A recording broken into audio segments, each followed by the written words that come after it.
Europe 1 Soir. 19h, 21h, Pierre de Villeneuve. Place au débat avec les chroniqueurs du soir. Bonsoir à vous, Catherine Ney. Bonsoir Pierre, bonsoir à tous. Grande voix d'Europe 1, éditorialiste politique. Bonsoir Olivier D'Artigol. Bonsoir Pierre, bonsoir tout le monde. Et bonsoir à vous Marc Ferracci. Merci d'être avec nous. Vous êtes député Ensemble pour la République des Français de Suisse et du Liechtenstein, vice-président du groupe, également EPR. Je ne sais pas si c'est un très bon raccourci EPR. Ah mais on l'assume, vous savez qu'on a une politique il y a du nucléaire dans le... qui repose notamment sur le nucléaire, donc on l'assume très bien. Il y a du nucléaire dans le parti. Vous avez votre poste de ministre au gouvernement Barnier ? J'ai aucune information là-dessus, et puis je vais vous dire, je suis très content de mon métier de député. Non mais c'est pas ça la question, est-ce que vous en voudriez un, et auquel cas, pourquoi ? Moi, j'aime pas l'idée d'être ministre pour être ministre, pour avoir un chauffeur, un officier de sécurité. Il y en a des j'aurais comme pas ça. de problème à être ministre avec une feuille de route, des moyens pour agir, donc à la fois des moyens humains, financiers, et puis un mandat politique pour continuer à transformer le pays. Gérer les affaires courantes, si on me proposait quelque chose, ça ne m'intéresserait pas. Est-ce que vous mettrez le gouvernement Barnier sous surveillance, comme certains ? Non. J'utilise pas cette expression qui vient de Marine Le Pen. On a eu des échanges avec le groupe EPR dont je fais partie avec Michel Barnier hier. Il a eu l'élégance de venir nous visiter lors de nos journées parlementaires. Et on a eu un dialogue assez franc, un dialogue qui repose sur deux idées assez simples. D'abord, on veut que ça marche. On veut que le gouvernement qu'il constitue, la feuille de route qu'il se donne, soit vraiment en capacité de transformer le pays. Et en même temps, on sera évidemment attentif. Le en même temps, ça tout à existe fait. encore. J'utilise le terme à dessein. Très bien, j'ai bien compris. On sera évidemment attentif à ce que des équilibres soient trouvés, à la fois dans la composition du gouvernement. Nous représentons une centaine de députés, et 170 si on l'élargit au bloc central avec Modem et avec Horizon. Et donc nous considérons que nous devons avoir une représentation au gouvernement qui soit à due proportion de ce poids, et puis aussi des équilibres au niveau de la feuille de route politique. Ouais. Ça, c'est très important. Et je pense d'ailleurs qu'il faut partir des idées, partir de la feuille de route politique pour ensuite discuter des personnes et du casting. C'est ce qu'on est en train de faire. On a posé, nous, un certain nombre de propositions sur la table auxquelles j'ai, à titre personnel, contribué cet été, les députés Ensemble pour la République. Ce sont des propositions qui reflètent nos objectifs, qui parlent de maîtrise des finances publiques, qui parlent de souveraineté économique, qui parlent aussi de services publics, de sécurité, d'autorité, dont nous pensons qu'elles peuvent constituer des voies de passage pour discuter avec les autres forces politiques. Et donc j'espère que Michel Barnier se nourrira pour sa propre feuille de route et sa déclaration de politique générale de ce pacte d'action pour les Français. Quelles sont vos lignes rouges ? Les lignes rouges, c'est évidemment le respect des valeurs de la République. Nous avons réaffirmé ces valeurs, et en particulier la laïcité. Je ne pense pas que Michel Barnier soit quelqu'un susceptible de remettre en cause ce genre de valeurs. Évidemment, le sujet de l'engagement européen, c'est très important. Et nous avons eu des discussions avec Michel Barnier à ce sujet. Il a eu un engagement européen très fort. Il a eu aussi, ça a été relevé en 2021, au moment de la primaire LR, des positions sur l'Europe qui étaient, on va dire, un petit peu différentes de celles qu'il avait pu avoir par le passé, mais nous en avons discuté de manière très libre, et je dois dire qu'il a évoqué ces sujets avec beaucoup de franchise. Donc, on a ces deux éléments. Et puis, le troisième sujet sur lequel nous sommes évidemment très, très attentifs, c'est de construire une politique économique et sociale qui permette de rester sur cette trajectoire que nous nous sommes fixés de réduction des déficits. On espère avoir des déficits à hauteur de 3% en 2027, et nous avons... C'est vraiment réalisable, ça ? Je le pense. Et les gens qui sont pessimistes n'ont pas forcément toujours en tête le potentiel de réduction des déficits qu'il y a quand on crée des emplois et quand on crée des richesses. Ceux qui sont pessimistes, c'est le premier président de la Cour des comptes qui accessoirement a été ministre de l'économie, par exemple. C'est vrai, mais vous savez, on a des discussions aussi avec la Cour des comptes. Le gouverneur de la Banque de France, par exemple. Moi, vous savez, non plus des gens... vous savez, je pense que lorsqu'on actionne tous les leviers, c'est créer des richesses, c'est réduire les dépenses publiques de manière intelligente, c'est-à-dire sans casser la croissance, on se donne les moyens de réduire les déficits. Il faut de la volonté, il faudra du courage politique pour le faire. On va avoir un budget qui va être très très difficile, et ce sera... De l'austérité ? Non, je ne l'espère pas, parce que l'austérité, ça veut dire concrètement que l'austérité d'aujourd'hui, vous savez, ça prépare l'austérité de demain. Pourquoi ? Parce que ça casse la croissance, ça limite les rentrées fiscales, et à un moment ou à un autre, on le paye. Et donc, je pense qu'il faut être très précautionneux dans la réduction des dépenses. Il faut couper dans les dépenses, mais couper dans des dépenses inefficaces, dans des aides aux entreprises qui ne marchent pas. J'ai moi-même fait un rapport sur certaines d'entre elles, dans des prestations sociales qui n'atteignent pas leurs objectifs. Il faut tout évaluer et à partir du moment où on est rigoureux, on peut effectivement réduire les dépenses de manière intelligente et atteindre les objectifs de réduction des déficits. Il vient d'y avoir les journées parlementaires du groupe EPR. On a vu différents sons de cloche. Est-ce qu'il y a une ligne cohérente? Et je pense notamment de les différents sons de cloche. Vous disiez juste avant qu'on prenne l'antenne que tout s'était bien passé. Moi, j'entendais par exemple Agnès Pannier-Runacher qui disait, quand on lui posait la question de savoir si elle était dans la majorité ou dans l'opposition, elle disait ça c'est une très bonne question. Mais c'est une question, pourquoi? Parce que pour l'instant, il y a un certain nombre de choses qu'on ne sait pas. On ne connaît pas la composition du gouvernement. Si demain le gouvernement est complètement déséquilibré en faveur de la droite républicaine et ne laisse que très peu de place à notre camp et ne fait absolument pas l'effort, comme Michel Barnier s'y est engagé, d'aller chercher, ce sera difficile, des personnalités de gauche, eh bien nous considérons qu'effectivement il y a un déséquilibre. Si la feuille de route est parfaitement déséquilibrée avec, par exemple, beaucoup de mesures qui durcissent le volet régalien, ce à quoi nous ne sommes pas opposés par principe, mais qui ne s'équilibre pas avec des mesures de justice, avec des mesures de renforcement des services publics, ça figure aussi dans notre feuille de route, eh bien nous considérerons aussi, je pense collectivement, parce que nous sommes d'accord avec le document que j'évoquais tout à l'heure, que ces déséquilibres posent problème. Donc pour l'instant, je ne sais pas. Moi, j'ai envie d'être dans la majorité. Il faut être très clair, je vais le dire. Je pense aussi que mes collègues, Agnès Pannier-Runacher, ont envie d'être dans la majorité parce que nous avons été élus, nous nous sommes engagés en politique pour agir et pour changer la vie des Français. C'est pas dans l'opposition qu'on le fait le mieux. Maintenant, on est dans une situation politique complètement inédite et il est évident que la frontière entre la majorité et l'opposition, eh bien, au fond, elle se redéfinit chaque jour. C'est un petit peu ça. Marc Ferracci, on va vous garder encore quelques minutes supplémentaires. On va marquer une pause, le journal permanent avec Maël Hassani et on revient tout de suite avec Catherine Ney et Olivier d'Artigol. À tout de suite sur Europe 1.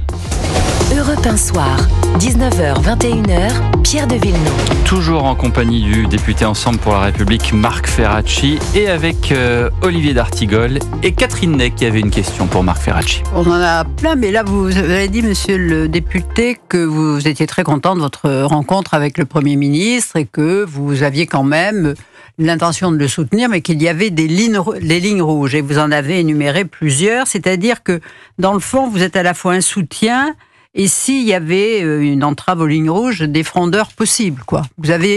C'est pour ça que Madame Pannier-Runacher dit « je ne sais pas », quoi. Donc, ça, en tous les cas, c'est une option. Ou on soutient, ou on est frondeur. Mais on a besoin d'être exigeant. Si on n'est pas exigeant, que se passera-t-il? Eh bien, la nature a horreur du vide et d'autres idées que celles qu'on défend s'imposeront. On est dans une situation, on va faire un bout de route politique avec des gens qui ne sont pas de notre famille politique. Michel Barnier, je le respecte, c'est quelqu'un qui a une grande expérience, mais il ne fait pas partie de ma famille politique. Donc, je suis obligé, en tant que représentant de certaines idées et représentant de gens qui ont voté pour moi parce que je défendais ces idées, je suis obligé d'être exigeant. Je n'ai pas une vocation de frondeur. Frondeur, ça veut dire que on fait des coups politiques, on est dans le harcèlement.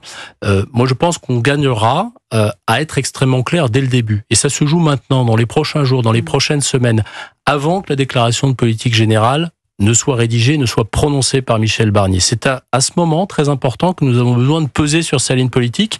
L'unité de notre groupe, elle dépend aussi de cette capacité à peser sur la ligne politique. Moi, je sais tout à fait expliquer à mes collègues que on doit rester en soutien de Michel Barnier si ses actions, si sa déclaration de politique générale sont équilibrées et correspondent à nos valeurs. Michel Barnier qui ira voir les parlementaires, les Républicains, demain à Annecy. Voilà ce qu'annonce à l'instant Matignon. Olivier d'Artigol. Vous faites partie, monsieur le député, de ces députés macronistes qui ont en effet animé le débat d'idées et qui ont animé le débat politique, tant mieux. Il va y avoir 3 moments de clarification pour le coup. D'abord, la composition du gouvernement, ça sera un premier signal très important, notamment sur l'arrivée massive ou pas des LR. Deuxièmement, le discours de politique générale, qui donnera des indicateurs importants sur cette rupture et ces changements annoncés ou pas, à quel niveau, et le budget 2025 qui bien sûr sera important. une question. Le nouveau Premier ministre a évoqué la nécessité de davantage de justice fiscale. Ça a été un élément qu'a pu questionner. Est-ce que pour vous, il y a toujours un tabou sur de nouvelles recettes fiscales ou pas ? Il n'y a pas de tabou, et d'ailleurs nous l'avons écrit. Le document que j'évoquais tout à l'heure, que nous avons préparé cet été, nos propositions ouvrent la porte à des discussions. Là où nous avons un point de vigilance extrême, c'est qu'on ne règle pas les problèmes de finances publiques, les déficits et la dette, par l'augmentation des impôts. La justice fiscale, ça peut se faire avec un niveau de prélèvement obligatoire qui ne change pas. Mais on fait payer d'autres acteurs économiques que ceux qu'on faisait payer aujourd'hui. Donc cette notion de justice... C'est ce qu'a laissé entendre Michel Barnier lui-même. Oui, je pense que là-dessus, on est relativement... On a la même interprétation de ce terme de justice fiscale. Et pour vous donner un exemple un petit peu concret, il y a des sujets qui... depuis un certain temps, font l'objet de réflexion. Taxer les entreprises qui rachètent leurs propres actions, par exemple, pour faire monter le cours et pour faciliter la vie de leurs dirigeants qui disposent de beaucoup de ces actions. Ça, c'est un sujet de justice fiscale. Faire en sorte que on mette à contribution certains acteurs économiques qui bénéficient de profits ou de rentes. Énergéticiens, par exemple. Indus. Les énergéticiens, ils ont été mis à contribution, mais avec un dispositif qui n'a pas été à la hauteur des espérances, puisqu'on a récolté 300 millions quand on en attendait 3 milliards. Donc on va très probablement remettre cela sur la table, aussi parce qu'on a besoin de faire rentrer de l'argent dans les caisses. Donc ça, ce sont des choses qui effectivement participent de la justice fiscale. Et puis, je mets aussi dans la notion de justice fiscale une lutte encore plus efficace qu'elle ne l'est aujourd'hui, parce que beaucoup de progrès ont été faits et beaucoup de rentrées proviennent de ces progrès, contre l'évasion fiscale et contre la fraude fiscale. Donc tout ça, c'est effectivement des choses sur lesquelles nous travaillons et sur lesquelles nous avons de manière très claire, écrite, ouvert la porte. Catherine Ney. Oui, là, vous dites, Marc, que le Premier ministre ne fait pas partie de votre famille politique, mais sur tous les premiers ministres qu'il y a eu depuis l'arrivée d'Emmanuel Macron, qui avez-vous ressenti, enfin, qui était celui qui était le plus de votre famille ? C'est évidemment Gabriel Attal, qui était un macroniste de la première heure, mais les autres, je veux dire, Édouard Philippe, Jean Castex... C'était pas votre famille et Madame Borne non plus. Enfin, elle était peut-être plus proche de vous, peut-être par la sensibilité, elle venait de la gauche. Et dans le fond, vous avez un Premier ministre qui fait partie de votre famille et puis le sort a fait qu'il reste 8 mois et qu'il en est fort marri et frustré.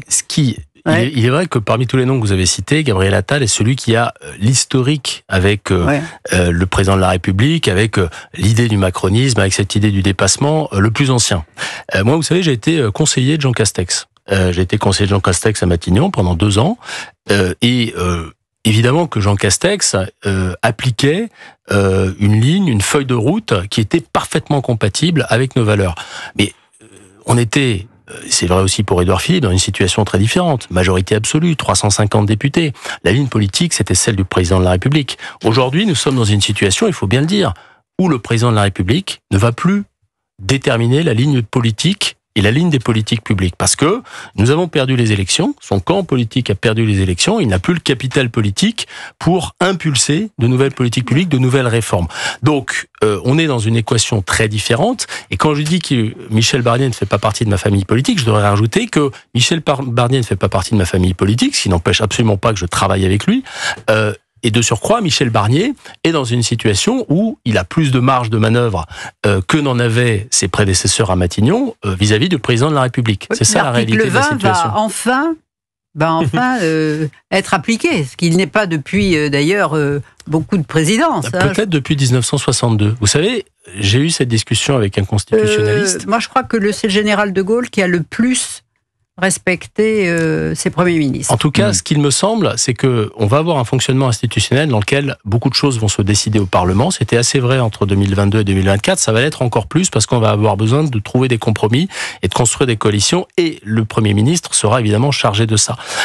Entre 1958 et 1962, c'est-à-dire avant que le président de la République soit prééminent dans notre système institutionnel parce qu'il était après 62 élu au suffrage universel, eh bien nous avions une 5e République dans laquelle le Parlement avait un rôle très éminent. Peut-être qu'on va finalement se retrouver dans cette version originelle de la 5e République que vous connaissez très bien. Nous verrons. Merci beaucoup, Marc Ferracci, de nous avoir donné quelques éléments, même si on est encore dans une situation mouvante et que si on vous appelle pour le gouvernement, vous direz pas non. Mais je dirais oui, si et seulement si on me donne les moyens d'agir. On a bien compris. C'est mieux que oui, mais. Et voilà. Si et seulement si. Oui, Si et seulement si les conditions sont respectées. Dans un instant, on parlera d'Édouard Philippe également, qui lui dit qu'il ne sera ni Thatcher ni Macron. Tout un programme. Tandis que De Gaulle sera à l'honneur au cœur de l'histoire. Demain, le président du gouvernement provisoire de la République française, avec l'invité de Stéphane Bern dans Au cœur de l'histoire, de 15h à 16h. Arnaud Tessier, historien et auteur du livre Charles de Gaulle, l'angoisse et la grandeur chez Perrin. Tout de suite dans Europe 1 Soir. 19h, 21h. Europe 1 Soir.